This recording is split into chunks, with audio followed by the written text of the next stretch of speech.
જ્યાં કડગ ધરતી ખડગની અને વિકરાળ મૂછા વીર છે, ઈ સતી સંતને હાવજ તણી ગાંડી જનેતા ગીર છે. ઈ ગીરના નિર્મળ નદીના ખળખળતા ઈ નીર છે. અરે કઈ તાપ હરતા શ્યામનું જ્યાં અડા ભીડ મંદિર છે, કઈ તાપ હરતા શ્યામનું જ્યાં અડા ભીડ મંદિર છે.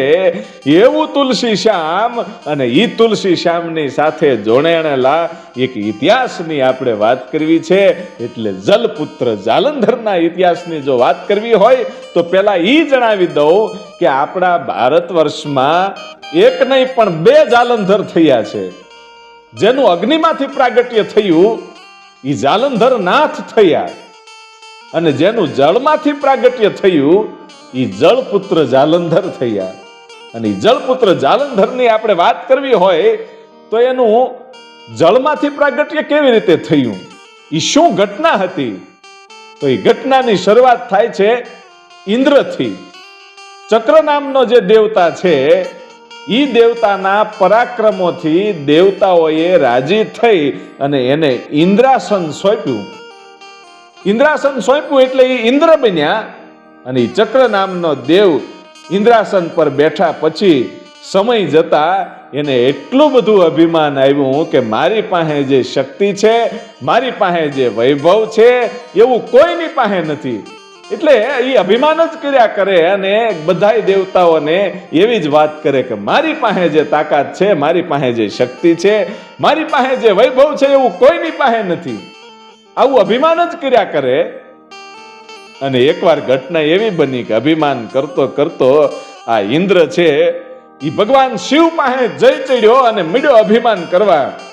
અને ત્યારે ભગવાન ભોળિયોનાથ એમ કહે છે કે અભિમાન છોડી દો ઇન્દ્ર, અને આજે અહીંયા આવ્યા છો ને તો દુનિયાનું કંઈક કલ્યાણ થાય એવું વચન માંગતા જાઓ, બાકી અભિમાન છોડી દો. ત્યારે ઇન્દ્ર કહે છે કે હું જેવો યોદ્ધા છું એવો દુનિયામાં કોઈ યોદ્ધા પેદા જ નથી થયો અને નહીં થાય, ન ભૂતો ન ભવિષ્યતી. મારી જેવો શક્તિશાળી આ દુનિયામાં કોઈ છે જ નહીં. છતાંય ભગવાન ભોળિયાનાથ સમજાવે છે અને ઇન્દ્ર છે પોતાનું અભિમાન છોડતો નથી. અને ભગવાન શિવને એની ઉપર ક્રોધ આવતો જાય છે.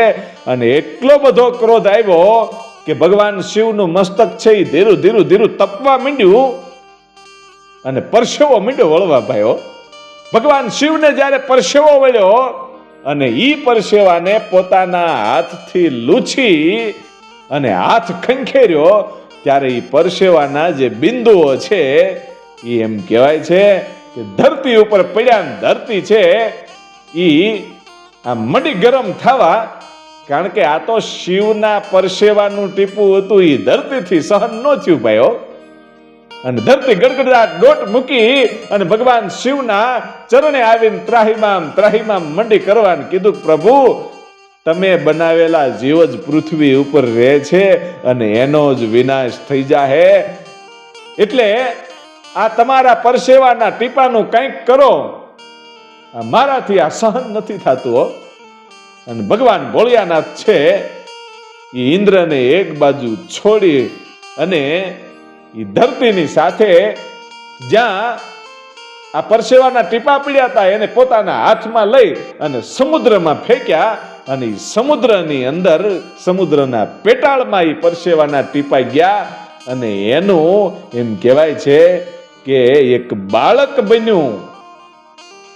અને એ બાળક છે એ જળમાંથી જ્યારે બારું આવ્યું એટલે એ જળનો પુત્ર કહેવાનો અને એનું નામ જાલંધર પડ્યું. એટલે આવી રીતે જળમાંથી એનું પ્રાગટ્ય થયું હતું.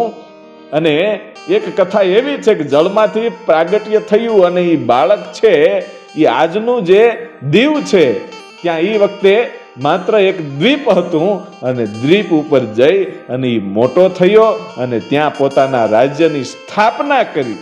અને ભગવાન વિષ્ણુનો એ પરમ ભક્ત હતો.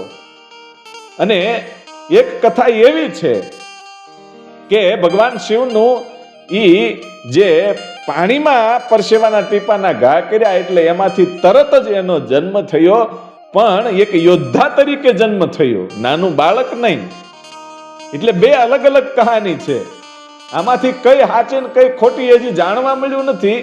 પણ બંને કહાનીની હું તમને વાત કરું છું કે યોદ્ધા તરીકે પ્રગટ થયો અને સમુદ્રની આસપાસ રહેનારા માણસો છે એ એનાથી ડરી ગયા અને ભગવાનને પ્રાર્થના કરી અને બ્રહ્માજી પ્રગટ થયા અને બ્રહ્માજીએ આ જલપુત્ર જાલંધરને શાંત કર્યો અને એમ કીધું કે તમારી માતા પણ સમુદ્ર છે, તમારા પિતા પણ સમુદ્ર છે, એટલે સમુદ્રની આસપાસ રહેનારા જે માણસો છે એ તમારા બંધુઓ થયા, એટલે એને હેરાન કરવાની બદલે એની તમે રક્ષા કરજો અને લ્યો આ તમને હું બ્રહ્મ જે શક્તિ છે, બ્રહ્મની શક્તિ છે એ ગદા હું તમને આપું છું અને આ ગદાથી હંમેશા તમારો વિજય થશે એવો વરદાન આપ્યું.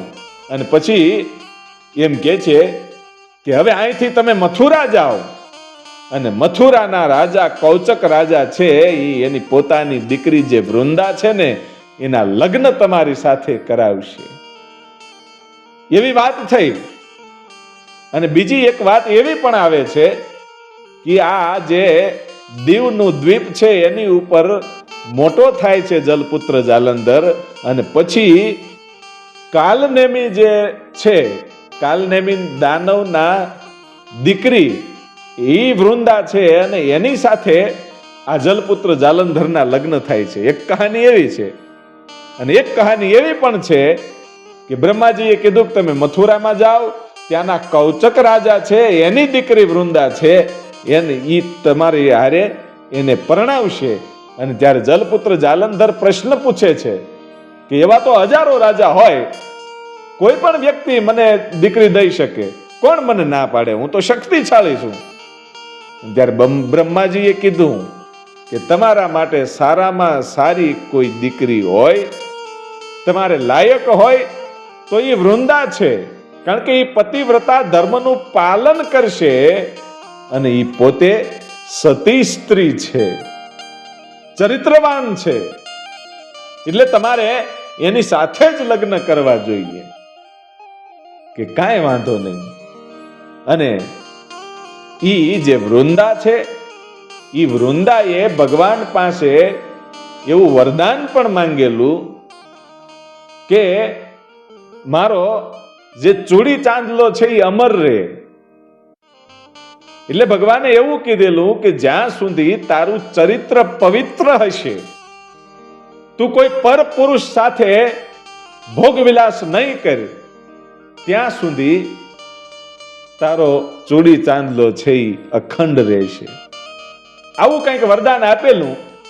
અને ઈ જે જલપુત્ર જાલંધર છે એ પોતે મથુરામાં જાય છે ને ત્યાંના કૌચક રાજાની દીકરી એ વૃંદાની સાથે એના લગ્ન થયા અને કૌચક રાજાએ એ મથુરાનું આખું રાજ્ય છે એ જલપુત્ર જાલંધરને દાનમાં આપી દે છે. અને દાનમાં આપ્યા પછી એમ કહેવાય છે કે જલપુત્ર જાલંધર એમ કહે છે કે મારું તો આમાં કાંઈ નથી, મને તો આ દાનમાં મળેલું કહેવાય, એટલે એ મને સ્વીકાર્ય ન હોય, પણ હું મારા બળથી જે જીતું એ મારું પોતાનું કહેવાય, એટલે મારે વિજય રથ લઈને નીકળવું છે અને ઘણા બધા રાજ્યને મારે હરાવી અને રાજ્ય પ્રાપ્ત કરવું છે એવું નક્કી કરી અને પોતે યુદ્ધે જાય છે અને ઘણા બધા રાજવાડાઓને પોતાના ઘરે કર્યા, જીતી. અને જ્યારે પાછો મથુરામાં આવે છે ત્યારે એનું સન્માન સમારોહ ગોઠવવામાં આવ્યું, કારણ કે વિજય મેળવીને આવ્યો છે. અને સન્માન સમારોહ જ્યારે ગોઠવવામાં આવ્યો ત્યારે ઘણા બધા રાજાઓને આમંત્રિત કર્યા હતા અને બધા બેઠા હતા. એ વખતે એક ધડ વગરનું માથું આવીને ત્યાં આવે છે. ધડ વગરનું માથું આવ્યું, એ માથું જીવે છે. એટલે જલપુત્ર જાલંધર છે એ ચોંકી ગયો અને કહે છે કે તમે કોણ છો, ક્યાંથી આવ્યા છો અને તમારું ધડ ક્યાં છે, માત્ર મસ્તક કેમ છે, તમારું નામ શું છે, તમે કોના દીકરા છો, તમારા માતા પિતાનું નામ શું છે, આ બધા પ્રશ્ન કર્યા.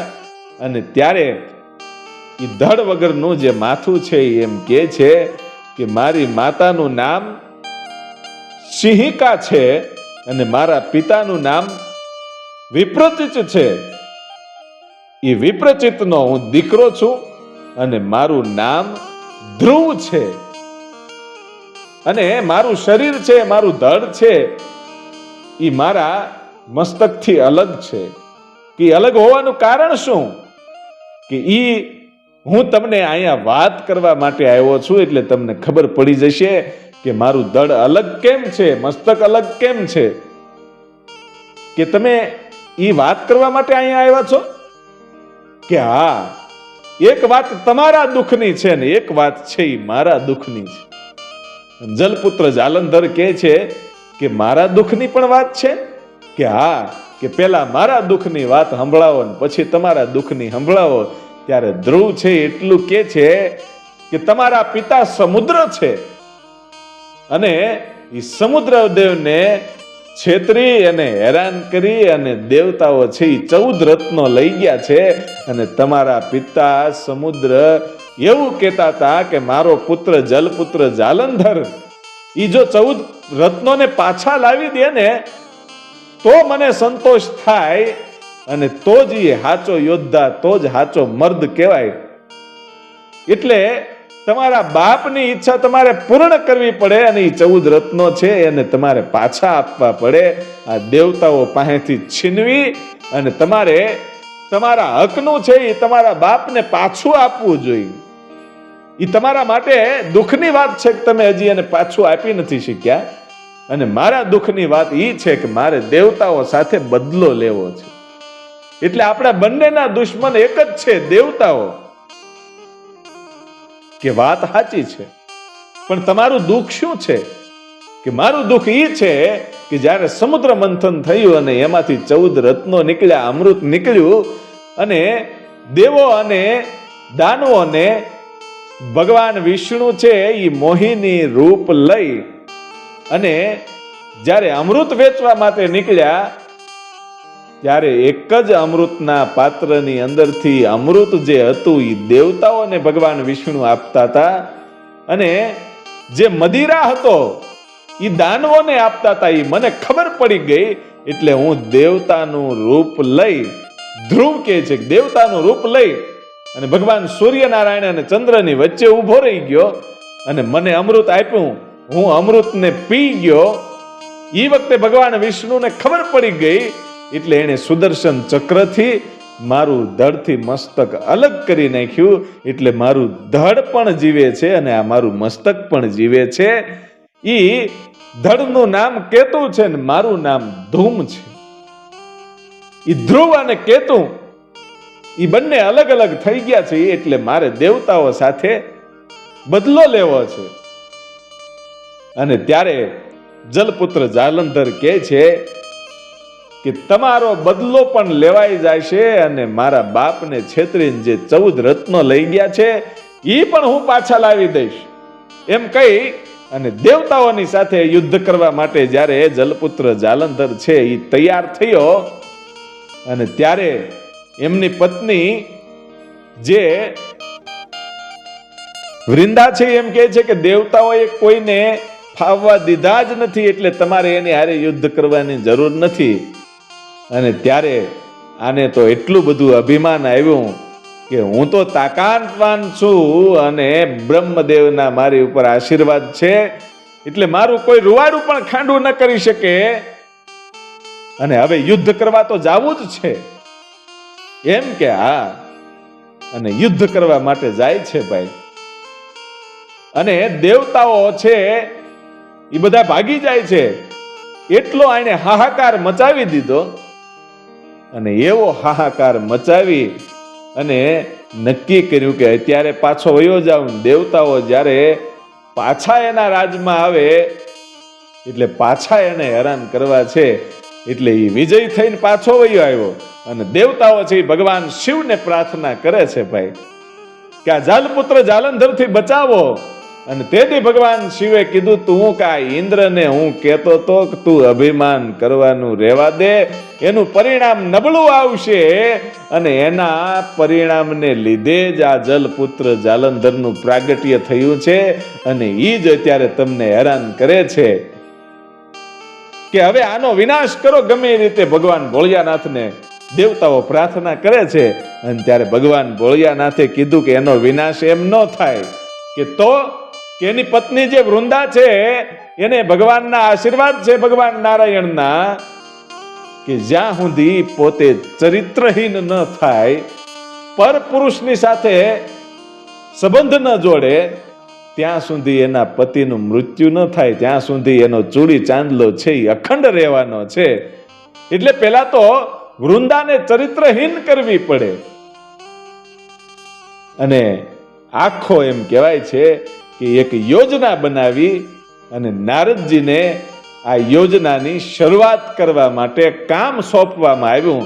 અને નારદજી છે એ તો પોતાને સોંપેલું કામ છે એ એકદમ સરસ રીતે જ કરે, અને પોતે બુદ્ધિમાન પણ એટલા હતા. એટલે નારદજીને આ કામ સોંપવામાં આવ્યું. નારદજીએ કીધું કે એ કામ તો બધું થઈ જશે અને હું જાઉં છું જાલંધરના રાજમાં. અને જાલંધરમાં રાજમાં ગયા અને નારદજીએ એના એટલા બધા વખાણ કર્યા કે જાલંધરને એટલો બધો હરખ છે, ક્યાંય રહેવાતું નથી કે મારી પાસે કેટલી શક્તિ છે, કેટલો વૈભવ છે. એટલા વખાણ કર્યા પછી નારદજી એક શબ્દ એટલું બોલ્યા કે તમારા રાજમાં બધુંય છે, પણ કહીને જ્યારે અટક્યા ત્યારે જાલંધરને એમ થયું કે આ પણ કહીને અટકી કેમ ગયા, મારા રાજમાં હજી ઘટે છે શું? નારદજીને કહે છે કે તમે પણ કહીને અટકી ન જાઓ, બધી વાત કરો કે ભાઈ હવે જવા દ્યો ને, કે નહીં તમે વાત કરો, પણ કહીને અટકી શા માટે ગયા, મારા રાજમાં શું ઘટે છે? અને ત્યારે કીધું કે તારા રાજમાં એવી એક રાણી ઘટે છે, તારા રાજમાં જે આ રાણી તારી છે ને વૃંદા, એનું રૂપ તો કાંઈ ન કહેવાય. કે તારા રાજમાં એવા રૂપની જરૂર છે કે જેની જ્યાં જરૂર નથી. અને ત્યારે આ જલપુત્ર જાલંધર કહે છે કે તમારી વાતમાં મને કાંઈ સમજાતું નથી, તમે શું કહેવા માંગો છો? અને નારદજીએ કીધું કે ભગવાન શિવ તો ભભૂતિ સાથે રહેવા વાળા માણસ, એને કોઈ જાતનો કાંઈ મકાન નથી, કાંઈ નથી, ખુલ્લામાં રહેવા વાળા માણસ. અને એના ધર્મપત્ની એટલે માં પાર્વતીજી, એની પાસે જે રૂપ છે એવું દુનિયાની અંદર ક્યાંય નથી. અને ઈ જો તારી પટરાણી થઈ અને આ રાજમાં રહે ને તો તારું રાજ છે એ ખીલી ઉઠે. હે કે તારું રાજ છે એ ખીલી ઉઠે. અન જલપુત્ર જાલંધરની નજર છે એ બગડી ભાઈઓ. મનની અંદર એવા વિચારો મળ્યા આવ્યા, પોતે કામાંગ થયો કે શિવની પત્ની પાર્વતીને આ રાજમાં લાવીને પટરાણી હવે બનાવી છે, ત્યારે જ હવે મારું રાજ શોભશે, એવો મનની અંદર વિચાર આવી ગયો ભાઈ. પણ ખબર નથી કે જેના પરસેવાના ટીપાથી પોતે બન્યો છે એની પત્ની એટલે પોતાની માં થાય, અને એને આજ રાણી બનાવવાના વિચાર આવે છે. નારદજી આ બધું હળગાવી દીધું ભાઈઓ. નારદજી નીકળી ગયા અને તરત ભગવાન શિવની સામે યુદ્ધ કરવા માટે પોતે તૈયાર થયો. અને પોતાની રાણીને એમ કહે છે કે હું જાઉં છું અને હમણાં પાર્વતીને લઈને પાછો આવીશ. અને ત્યારે એને એટલું જ કીધું કે તમે આ વસ્તુ ખોટી કરો છો. વૃંદા કે છે પાર્વતી તો એ દેવી છે, કે નહીં એ રૂપને હવે મારા રાજમાં લાવવું એટલે લાવવું. પણ અમંગલના એંધાણ એ વૃંદાને આમ દેખાડવા માંડ્યા ભાઈ, દેખાવા માંડ્યા કે આજ કાંઈક એવી ઘટના બનવાની છે. પણ પોતાને પોતાનું વચન યાદ આવ્યું કે હું તો એવી રીતે વિધવા બનું એમ જ નથી, એટલે મારા પતિનું મૃત્યુ થશે જ નહીં, કારણ કે હું તો ચરિત્રહીન થાવ અને પરપુરુષ સાથે સંબંધ જોડું તો જ મારા પતિનું મૃત્યુ થાય, બાકી મૃત્યુ થાય નહીં. એટલે કીધું કે હવે તમે જાઓ, પણ ભગવાન શિવની સાથે યુદ્ધ કરવું એટલે ઘણો સમય વયો જાય, આમાં તો વર્ષોના વર્ષો વીતી જાય. અને આપણા રાજમાં કોઈ આવે અને રાજને સંકટ આવે તો અમારે શું કરવાનું? તમે તો યુદ્ધ કરતા હશો, તો આઈનું શું? અને ત્યારે જાલંધર મૂંઝાય છે કે ગમે એમ થાય યુદ્ધ કરવા તો જાવું જ છે, પણ તમે એવી કંઈક યુક્તિ કરો. અને ત્યારે આ તો સતી સ્ત્રી હતી. વૃંદાએ કીધું કે લ્યો આ પુષ્પોની માળા, આ પુષ્પોની માળા છે એ તમારા ગળામાં પહેરી રાખજો અને પુષ્પોની માળા ઉપર નજર રાખતા રહેજો. જ્યારે પણ મારા ઉપર કાંઈ સંકટ આવશે ત્યારે આ ફૂલડાઓ છે ને એ કરમાઈ જશે. એ ફૂલડાઓ જો કરમાઈ જાય તો જટ તમારે પાછું રાજમાં આવી જવું. તમારે સમજી લેવાનું ફૂલડા કરમાય એટલે મારી ઉપર કંઈક આપત્તિ આવી છે. કોઈ મારી ઉપર નબળી નજર કરી હોય તો એ ફૂલડા કરમાઈ જશે. રાજ ઉપર કોઈ આપત્તિ આવી હશે ને તોય આ ફૂલડા કરમાઈ જશે. એટલે ફૂલ સામે તમે નજર રાખતા રહેજો અને એ હાર છે એ કોઈ દી તમારા ગળામાંથી ઉતારતા નહીં. કારણ કે ભગવાન શિવની હારે યુદ્ધ કરવામાં તો ઘણો બધો સમય વયો જાય. કે કાંઈ વાંધો નહીં, ફૂલડાની હારની એ જે હાર છે એ પહેરી અને જાલંધર નીકળી ગયો ભાઈઓ. અને શિવની સામે યુદ્ધ કરવા માટે નીકળ્યો. એ વખતે ભગવાન ભોળિયાનાથ છે એ ઊભા થઈ ગયા અને ખડખડાટ દાંત કાઢવા માંડ્યા. તેથી પાર્વતીજી પૂછે છે કે પ્રભુ દાંત કેમ કાઢો છો? કે આજ દેવતાઓને અને પ્રજાને સુખી થવાનો સમય આવે છે અને એક નવો ઇતિહાસ રચાવાનો છે. કે શું? કે આગળ આગળ જોતા જાઓ, તમને પછી ખબર પડશે કયો ઇતિહાસ રચાય છે. કે કાંઈ વાંધો નહીં, કે આ જે જાલંધર છે ને એ તમને લેવા માટે આવે છે ને તમને એની પત્ની બનાવવા માટે લઈ જવા છે. એટલે મારી હારે યુદ્ધ કરવા માટે આવે છે. માં પાર્વતીજી છે એ ખડખડાટ દાંત કાઢીને ઊભા થઈ ગયા કે મને લઈ જાવી છે? એ મારી આંખની સામે આંખ પણ મેળવી ન હકે. શિવ કહે છે કે જોતા તો રહ્યો શું ઘટના બને છે. અને એમાં આ જાલંધર આવે છે અને ભગવાન શિવની હારે યુદ્ધ શરૂ થયું ભાઈઓ. એ ભગવાન શિવની હારે યુદ્ધ શરૂ થયું અને 1, 2 અને 3 દિવસ સુધી યુદ્ધ શરૂ રહ્યું. પણ ઓલા તો શિવ છે, એ શિવને હરવવા એ કઈ જેવી તેવી વાત થોડી હતી. અને આને તો એની પત્નીને વરદાન હતું એટલે આને મારવો એ કઈ જેવી તેવી વાત નહોતી. પણ ભગવાન શિવને ખબર હતી કે એક યોજના બનેલી છે, એ પ્રમાણે જ બધું કામ થવાનું છે. અને એ યોજનાનું કામ છે એ હવે શરૂ થાય છે. કે ભગવાન વિષ્ણુ છે એ એક યોગીનું રૂપ લઈ અને જાલંધરના રાજની બહાર બેઠા છે. જ્યાં બગીચો છે એની બહાર બેઠા છે. અને એ રાત્રિના સમયે આ જે વૃંદા છે એને એક સપનું આપવામાં આવ્યું. ભગવાન વિષ્ણુએ સપનું આપ્યું કે ભગવાન શિવની સાથે યુદ્ધ કરતા કરતા જાલંધરનું મૃત્યુ થયું એવું વૃંદાને સપનું આવ્યું અને ઝબકીને જાગી ગઈ કે ઓહો, આવું સપનું મને આપ્યું, આવું સપનું આવ્યું, આનું કારણ શું? એટલે પોતે બહાર નીકળે છે અને બહાર નીકળ્યા અને એક યોગીને જોયા જે ભગવાન વિષ્ણુ પોતે પોતાની માયા રચીને બેઠા હતા. અને આ વૃંદાને બહાર નીકળવું ને એમાં એક હરણ છે એ દોડતું દોડતું આવ્યું અને એક શિકારી એને તીર માર્યું અને હરણ મરી ગયું. એટલે આ યોગી છે એ ઊભા થઈ અને અંજલિ છાટી અને હરણને જીવિત કર્યું અને ઓલો શિકારી હતો એને બાળીને ભસ્મ કરી દીધો. આ દ્રશ્ય વૃંદાએ જોયું એટલે મનમાં વિચાર આવ્યો કે આ તો કોઈ મહાયોગી છે અને મારું સપનું સાચું છે કે ખોટું છે એ આ જણાવી શકશે. એટલે આને પૂછી લઉં. પણ મારા પતિનું મૃત્યુ તો થાય નહીં, પણ આવું સપનું આવ્યું કેમ? આ મારે પૂછવું જ રહ્યું. આ તો ભગવાને વિષ્ણુજીએ એવી લીલા રચી હતી યોગીના રૂપ લઈને. અને આ વૃંદા છે એ પોતે એમ કહેવાય છે કે ભગવાન વિષ્ણુ જ્યાં યોગીના રૂપમાં બેઠા છે ત્યાં આવીને હાથ જોડ્યા ને કીધું કે બાપજી એક કામ કરો ને. કે શું? કે મને અત્યારે સપનું આવ્યું છે એ સાચું છે કે ખોટું છે એ એકવાર જોવો ને. એટલે ભગવાન વિષ્ણુએ યોગીના રૂપમાં આંખ બંધ કરી અને આંખ ખોલી એટલે કીધું કે બેટા તારું સપનું સાચું છે અને તારા પતિનું મૃત્યુ ભગવાન શિવની સામે યુદ્ધ કરતા કરતા મૃત્યુ થયું છે. હે કે હા કે નહીં? એવું બને જ નહીં. હું ન માનું. કે નથી માનતી?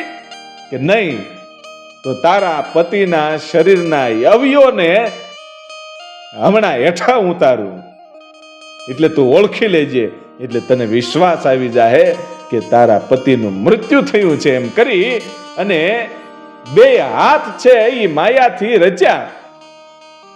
જાલંધરના બે હાથ છે એ ધરતી ઉપર પડ્યા ને કીધું જોઈ લે, આ તારા પતિના હાથ છે.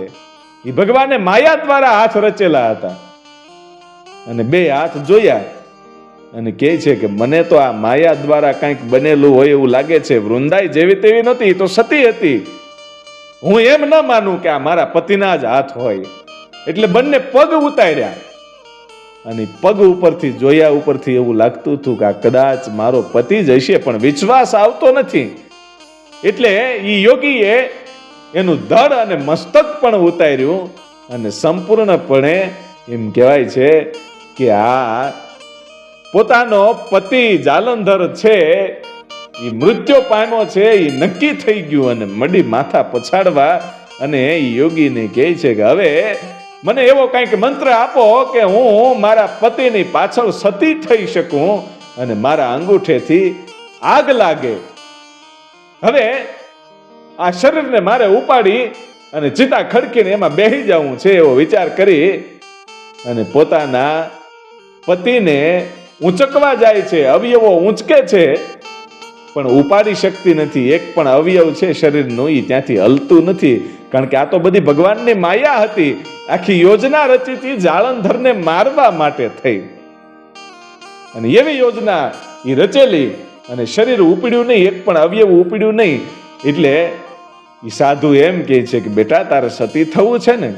કે હા, તું કેતો તારા પતિને આઈના હું અગ્નિ સંસ્કાર આપી શકું, તું કેતો એને ફૂલનો ઢગલો બનાવી શકું અને તું કેતો એને સજીવન પણ કરી શકું. અને ત્યારે બે હાથ જોડી અને વૃંદા એટલું કહે છે કે મહાત્મા મારો ચૂડી ચાંદલો અમર રાખો અને મારા પતિને સજીવન કરો. એમ કે હા. અને યોગીએ પોતાના હાથમાં અંજલિ લીધી અને આ બધા અવયવો જોડી અને ભગવાન વિષ્ણુએ એવી લીલા કરી કે આ બીજું રૂપ છે એ ભગવાન વિષ્ણુએ જાલંધરનું લીધું. જે અવયવો હતા એ ભેગા થયા અને એમાં પ્રાણ આવ્યો અને જાલંધર બેઠો થયો. ભગવાનના બે રૂપ હતા, એક યોગી તરીકે બેઠા હતા અને બીજું રૂપ જાલંધરનું લીધું. કારણ કે આ જે અવયવો હતા એ તો ખોટા હતા. ઓલ્યા પણ ભગવાનની હારે હજી તો જાલંધરનું યુદ્ધ શરૂ જ છે. પણ અહીંયા આવી માયા રચી નવો આ ભગવાન વિષ્ણુએ જાલંધરનું રૂપ લીધું અને વૃંદા છે એ હરખાઈ ગઈ અને પછી બંને પોતાના રાજમહેલમાં જાય છે. અને રાજમહેલમાં ગયા એ પછી કારણ કે પોતાનો પતિ જ છે એવું માનીને વૃંદાએ પતિની સાથે જે કાંઈ આનંદ કર્યો, ભોગ વિલાસ કર્યો અને એક બાજુ જાલંધરના ગળામાં રહેલી ફૂલની જે માળા હતી એમાંથી ફૂલડા કરમાવા માંડ્યા. ફૂલડા કરમાવા માંડ્યા. શું કામ? અહીંયા આ સતી વૃંદાની ઉપર સંકટ આવ્યું છે. સતી વૃંદાને ખબર નથી કે આ મારો પતિ નથી, આ તો ભગવાન વિષ્ણુ છે. પણ ભગવાન વિષ્ણુએ જાલંધરનું રૂપ લઈ અને ભોગ વિલાસ આ વૃંદાની સાથે કર્યો. એટલે વૃંદા છે એ ચરિત્રહીન થઈ. વૃંદા ચરિત્રહીન થઈ ગઈ. એટલે આ વૃંદાને તો એવું વચન હતું કે તારું જ્યાં સુધી ચરિત્ર પવિત્ર હશે ત્યાં સુધી તારો ચૂડી ચાંદલો અખંડ રહેશે. પણ હવે તો એ વચન વયું ગયું, કારણ કે ભગવાન વિષ્ણુએ આનું ચરિત્રહીન કર્યું. હજી વૃંદાને તો ખબર નથી. અને અહીંયા જાલંધર છે એને માળામાં જ્યારે જોયું ત્યારે પુષ્પો છે એ કરમાઈ ગયેલા જોયા અને વિચાર આવ્યો કે ઓહો કાં તો મારી સતી ઉપર, વૃંદા ઉપર કંઈક સંકટ આવ્યું છે, અને કાં તો મારા રાજ ઉપર આવ્યું છે. એવું કોણ હશે? હવે રાજમાં જવું પડશે. ભગવાન શિવની સાથે યુદ્ધ પડતું મૂકી અને એ ઝડપથી એમ કહેવાય છે કે પોતાના રાજમાં પહોંચી ગયો ભાઈઓ. એ પોતાના રાજમાં એ દરવાજાના ઉમરે પોગે ત્યાં તો ભગવાન શિવ આવી અને ત્રિશુલ મારી દીધું ભાઈઓ. એ અંદર પહોંચે એ પેલા આ જાલંધરને ભગવાન શિવે ત્રિશુલથી વીંધી નાખ્યો અને રાડ ફાટી ગઈ ભાઈઓ. જાલંધરની રાડ ફાટી ગઈ, ચીસ ફાટી ગઈ અને એટલું બોલાઈ ગયું કે વૃંદા. ઈ અવાજ અંદર હૂતેલી વૃંદા સાંભળી ગઈ કે આ અવાજ કોનો? ગણપતિ દોટ મૂકીને જ્યારે બહાર આવી ત્યારે ભગવાન શિવે પોતાના પતિને મારી નાખ્યો છે અને એનું મૃત્યુ થઈ ગયું છે. એ જોઈ અને અચંબામાં પામી ગઈ કે મારો પતિ અહીંયા છે ને ભગવાન શિવે આને માર્યો છે, તો મારી સાથે અંદર નબળું કૃત્ય કોણ કરી ગયું? મારા ચરિત્રને હીન કરનારો આ વ્યક્તિના કારણે આજ મારા પતિનું મૃત્યુ થયું છે. અને એ કોણ છે? અને જેણે મારી સાથે આવું દુષ્કર્મ કર્યું છે એ પથ્થરની મૂર્તિ બની જાય એવો શ્રાપ આપી દીધો.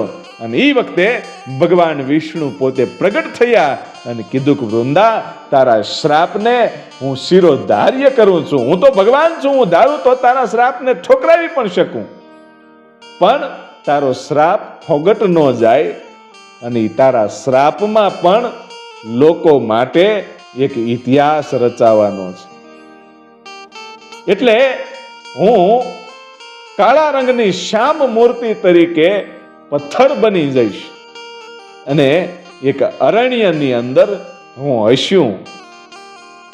અને ત્યારે વૃંદા કહે છે કે પ્રભુ, તમે મારી હારે કપટ કર્યું અને મારો પતિ તો હવે મરી ગયો, એટલે મારે તો સતી જ થવું રહ્યું. પણ ભગવાન શિવના હાથે જેનું મૃત્યુ થયું છે ને, એ મારા પતિની તો સદગતિ થઈ ગઈ, પણ હવે મારું શું? તમે તો મારી હારે કપટ કર્યું. હું ગમે ત્યાં અવતાર લઈને જઈશ ને, ત્યાં મને તો એમ જ થયા કરશે કે હું તો ચરિત્રહીન છું. હવે આનું કંઈક નિવારણ બતાવો. અને ત્યારે ભગવાન વિષ્ણુ એમ કહે છે કે તારે મૂંઝાવાની જરૂર નથી.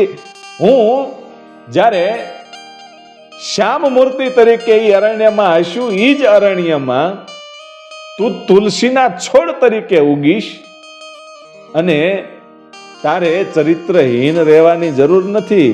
કારણ કે તે મારી સાથે ભોગ વિલાસ કર્યો છે એટલે તું મારી પત્ની થઈ. એટલે દુનિયામાં આ લોકોના લગ્ન થાય એ પહેલા તારા ને મારા લગ્ન થશે. કે ઈ પહેલા તારા અને મારા લગ્ન થશે, પછી જ બધાયના લગ્ન થશે. તું તુલસી અને હું શ્યામ, એ હું તને વચન આપું છું. અને મારું નામ લોકો લેશે ને, એ પેલા તારું નામ લેવું પડશે.